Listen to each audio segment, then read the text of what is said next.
Hi guys, good evening. Sian Daza here. Before I start, disclaimer muna. Lahat ng maririnig nyo dito na sasabihin ko is not based on facts. Okay? Pure opinion lang to. Personal opinion ko. Teorya ko bilang isang tao na sobrang exposed sa mundo ng krimen, droga, and in-house parties. Bakit yung ginagawa tong video na to? Para magkaroon kayo ng kalinawan kasi ang dami yung spekulasyon. Okay? Wala naman kayong alam sa mundong yun.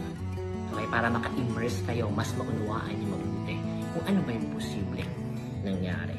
Okay, first and foremost, nung pumasok sila sa hotel, okay, doon sa mismong Makati Hotel na iyon, kung nakita sa CCTV that Christine is, may malay siya, and very live siya, very normal siya, na pumasok kasama a group of people, these guys, gays, bisexuals, or whatever they are, okay? Nonetheless, okay, regardless kung ano man ang kanilang gender orientation, kung nakita na alive siya, may malay siya, then it means na hindi siya dinroga sa labas para buhatin na dinroga, buhatin, ipasok sa hotel room at halayan. Hindi ganun yung nangyari, okay? Kung pumasok siya na meron siyang malay, ibig sabihin, sinet nila itong New Year's Eve party na ito, okay? Given that it's December 31. Now, so what are the possibilities? Posible, okay, na yung 11 na suspects that all are male, regardless of their gender orientation, yung 11 suspects, posible nakakilala niya lahat. Posible yun, okay. Pero mas posible, mas malaki yung bigger possibility na dun sa 11 na yon na suspect, iilan lang talaga din yung kakilala niya. Why? Sa mundo ng in-house parties, pag pumunta ka doon, nag-usap-usap lang kayo na apat, okay, New Year's Eve, party tayo, okay, magwawalwal tayo, okay, mag-check-in tayo and walwalan all night, all day. Possible na kayo nakakaalam lang, ang kilala mo lang talaga na pupunta 5. And pagdating mo doon, magugulat ka na lang na biglang may mga dumarating pa na iba. Okay? Bakit? Tinawagan at kinontak ng mga kasama mo, kakilala ng kakilala, hanggang magulat ka na lang na yung usapan ng 4 lang kayo, 3 lang kayo, 5 lang kayo, boom! 10 na kayo bigla. Just like what happened to them, 12 sila. At malaki yung possibility na hindi ito lahat kilala ni Christine Dacera. Uulitin ko, possible na kilala niya 11 pero mas malaki yung possibility given sa mundo ng in-house parties na hindi niya ito kakilala at bigla na lang dumating at nagulat na lang siya dun sa 2 room na inupahan nila is 12 na sila lahat. Now, kung sinet up talaga nila to, okay, sa isang hotel, New Year's Eve, okay, malaki rin yung possibility that she was not drugged. I mean, hindi siya dinrag para halayin. Malaki yung possibility na talagang nandun sila para salubungin at New Year at pumarty. When I say pumarty, I'm not talking about alcohol. Okay? More on certain things that they can take it or possible they will drink it or possible they will put it here. Okay? Yun ang malaking posibilidad na sasalubungin nila. Pero uulitin ko, okay? Sinet nila yan as group of friends. Kaya nga siya sumama eh. Okay, kung makita sa CCTV na voluntary, talagang happy pa siya, nag-check-in sila, makita sa CCTV na nandun din siya sa front desk at umakit siya sa room, nang ibig sabihin, few of that 11, malaki yung chance na talagang kakilala niya at kaibigan niya at pinagkakatiwalaan niya. Okay, at mag-enjoy sila, kasalubungin nila yung New Year, walwalan to the max. Not just alcohol, if you know what I mean. Okay? Then from there, ito yung possibilities na nangyari nung ongoing na ang kanilang in-house party. Possible for me, from my opinion, no? Kung si Christine Dacera ay talagang, based on my intel, given na sabi ko nga sa inyo, sobrang exposed ako sa mundong ito, sa Pilipinas, sa Manila, and also abroad, sobrang exposed ako dito. Based on my intel, kung talaga, I will use talaga, okay? Ayaw kong magamit to against me. Kung talagang exposed siya sa ganitong mundo, sa mundo ng in-house parties, okay? Imposible na ma-overdose siya. Imposible. Kung talagang exposed siya, hindi ka basta-basta ma-overdose lang dyan, Hindi naman kayo what they call this one, heroin, okay? Hindi naman kayo nagagawin. Hindi yan yun. Hindi ito yung pinag-uusapan natin. Iba to. It's a pill and it's a liquid thing of that pill. Okay? Imposible na ma-overdose ka. Kung talagang exposed ka sa ganyang mundo, I'm telling you right now. So, ano yung possible na nangyari? For me, personal opinion ko, tinarget siya. Okay, nandun na siya, okay? So, siya, naka-mindset siya na, okay, 4 lang kami, 5 lang kami with my gay friends, tropa ko, I trust them so much, let's party all night, enjoy. Then, may mga natawag na iba na hindi na niya kakilala, and this, mga ito, ng mga, nung high na sila, wala na sila sa tamang pag-iisip, okay? Tinarget siya. When I say tinarget, yung inumin niya, okay, umiikot yun, that inumin. Hindi ko lang pwedeng banggitin sa inyo, I'm sorry, no? So, why? Bakit hindi ko pwedeng banggitin? Kasi I don't want you to be educated sa mundong to. Gusto ko lang makita nyo, ma-immerse nyo yung situation. Pero para malaman nyo yung mga details, it's not for me para gawin na yun, okay? So, umiikot tong inumin na to eh. Ngayon, nung umiikot, you're all right, and these people, these guys, whoever they are, maka-bisexual fine or gay sila, pagka nakahay ka na, iba na, sinasangibang ka na ni Satanas eh, okay? Sinasangibang ka na talaga. Ngayon, nung high sila, tinarget siya. And possible na yung inumin niya, binuhusan ng matindi. Kasi kung talagang sanay siya sa mundong ito, hindi ka basta-basta mamamatay with overdose. Unless buhusan to ng matindi na talagang ang daming dosage na nilagay. 5 ml, 10 ml, 15 ml.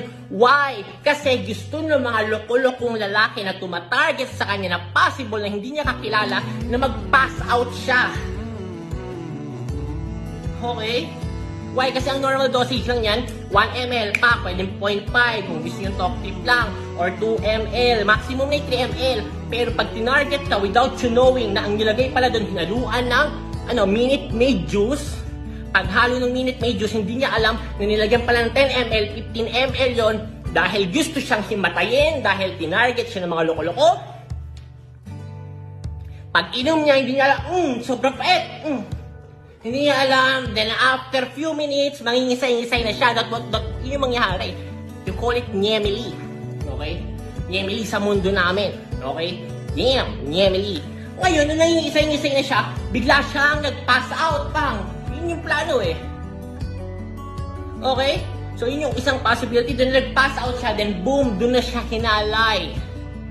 Pero take note, okay, wala naganap dito na murder. Because based sa autopsy, wala siyang saksak, hindi siya sinakal, etc. Puro pasa-pasa lang siya sa katawan, and that pasa-pasa is caused by the overdose. Pag may pumitik na dyan, dugo mo, mag-stop na yun, magpapasa-pasa ka, yun na yung overdose of this liquid thing. Okay, yun yung pinaka-overdose, pero hindi siya pinatay. Possible, based doon sa autopsy, may mga similya, okay, sa kanyang genital. So what happened is, possible, number one possibility, tinarget siya ng mga hindi niya kakilala na yon, then nag-pass out na rin yung mga kaibigan niya, hindi na siya nabantayan. That's possibility, okay? So nag-pass out na yung mga friends niya, hindi na siya nabantayan, tinarget siya nung himatay siya dahil siya lang yung isa-isang babae. Then boom, pinagsamantalaan siya, rape siya. That's the possibility. Then nagulat na lang sila in the morning, pag-check sa pulso niya, hindi na siya gumigising. Kasi yung pass out usually, magtatagal lang yan. 2 hours, 3 hours, or maximum na siguro 4 hours. Tapos pagising mo parang fresh na fresh ka at parang ka nakatulog ng 10 hours to 15 hours. Okay, yun yung pag-pass out mo pag iniinom mo yun. Now, nung nagising na lahat yung mga lalaki, gays or bisexuals, nagulat sila, tulog pa rin si Christine. Nakita yung tulog sila, syempre nag-worry sila, ginigising nila. Akala nila pass out lang eh. Kasi pag pass out ka doon sa liquid thing na yon, hindi ka magigising talaga pag pass out ka, kahit yug-yug-yug-yugin ka pa. Kahit may sumabog pa dyan na nuclear bomb, hindi ka magigising kasi pass out ka eh. Okay, now, nung ginigising nila, hindi na talaga, siguro chinek nila yung pulso. Nung chinek nila yung pulso, my God! Walang malay, ay wala lang pulso si Christine. Christine is dead. Nung sinabi na sa lahat, then doon na silang nataranta lahat. Syempre, it's a case na may namatay na eh. So, nataranta na lahat tong 11 na to. Then, nung nataranta sila, unti-unti sila nag-exit at iniwan doon yung body ni Christine. And this is always the scenario kapag merong nagda-drug overdose sa isang in-house party. So, sobrang taranta nung lahat na baka ma-involve sila, ginagawa nila, iniiwan na lang talaga nila kasi nataranta, puta, may patay! May patay! So, ano gagawin natin ngayon? Kailangan natin umexit, baka madamay tayo dito. Yan ang nangyayari always sa drug overdose. Okay? So, okay, this is my personal opinion, okay? Teorya ko lamang ito. Possible din, okay? Possible din yung isang punto Yung talagang, sobrang high din ni Christine and, gusto niya magkipag-enjoy with a certain guy. Pwede pa rin hindi yung 11 lahat, certain guy lang or something like that. Possible din yon. Pero one thing is for sure, hindi natin alam kung talagang ni-rape siya. Okay, hindi natin alam, rape siya or voluntary ito, ginang-rape siya. Wala makakapagsabi. Pero one thing is for sure. Okay? Hindi siya minurder, hindi siya pinatay. Based sa mundo ng in-house party, na overdose siya, na drug overdose siya. And the possibility nga na overdose siya, kung talagang sanay siya sa mundong ito, is dahil nilason siya at nilagyan ng maraming dosage dahil nga tinarget siya and then boom! Dahil dun sa maraming dosage niya, hindi kinain ng katawan niya, then pang! Okay, cardiac arrest. Dead siya habang tulog lahat. Okay, so yun yung possibility. Now, dun sa mga at large, okay, dun sa mga at large na tao, kung talagang inosente kayo, kung napapanood nyo itong video kong ito, dun sa, nahuli daw yung 3, as I speak right now, nahuli daw yung 3 at meron pang 8 hinahanap. Kung talagang inosente kayo, kailangan yung lumantad, hindi nyo kailangan magtago. I'm telling you right now, kung talagang inosente kayo at malinis yung pangalan nyo, kailangan nyo lumantad sa mga pulis at sabihin nyo talaga sa family niya, sa mga pulis, what really transpired, what really happened. Okay, kasi hindi makakatuloy yung pagtatago ninyo. Okay, lalo na lumalabas na guilty kayo at large kayo at nagtatago kayo. I know, being a fugitive. Pugante ako eh. Kung magiging pugante kayo at magtatago kayo dahil sa namatay na, tapos sasabihin nyo na hindi kayo, pwedeng sabihin na hindi talaga kayo guilty. Tama? And then lumabas kayo. Explain it sa mga otoridad. Pero kung nagtatago kayo, then syempre, ano pa bang iisipin? Baka kaya kayo nagtatago kasi talagang ni-rape nyo. Talagang tinarget nyo, talagang nilason nyo, in-overdose nyo, kaya siya namatay siguro. Dahil siguro, in-overdose nyo at kasalanan nyo at fault tinarget nyo dahil gusto nyo halayin yung kawawang flight attendant. Okay? So that's it. That's my theory kung ano ang nangyari kay Miss Christine Dacera. I'm praying for her. Kakalungkot, no? Kakalungkot ay... hindi ako pwede magsalita eh. Ayoko magamit ito against you, but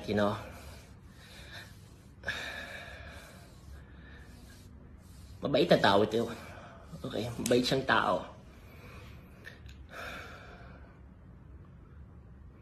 Kahit gaano ka-wild ang isang tao ako, tarantado ko eh.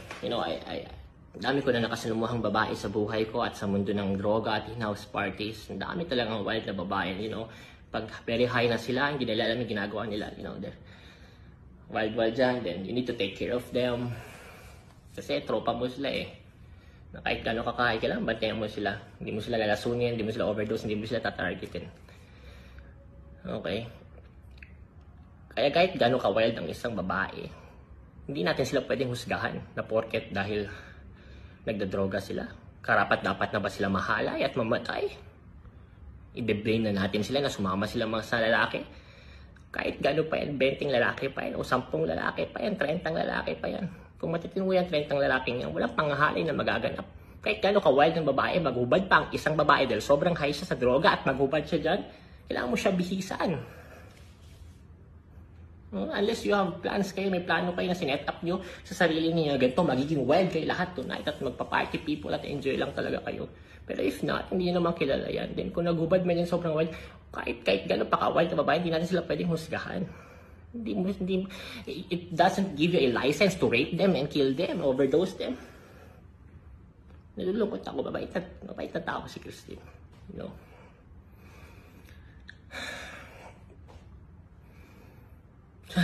Yun lang. Thank you for listening. May her soul rest in peace.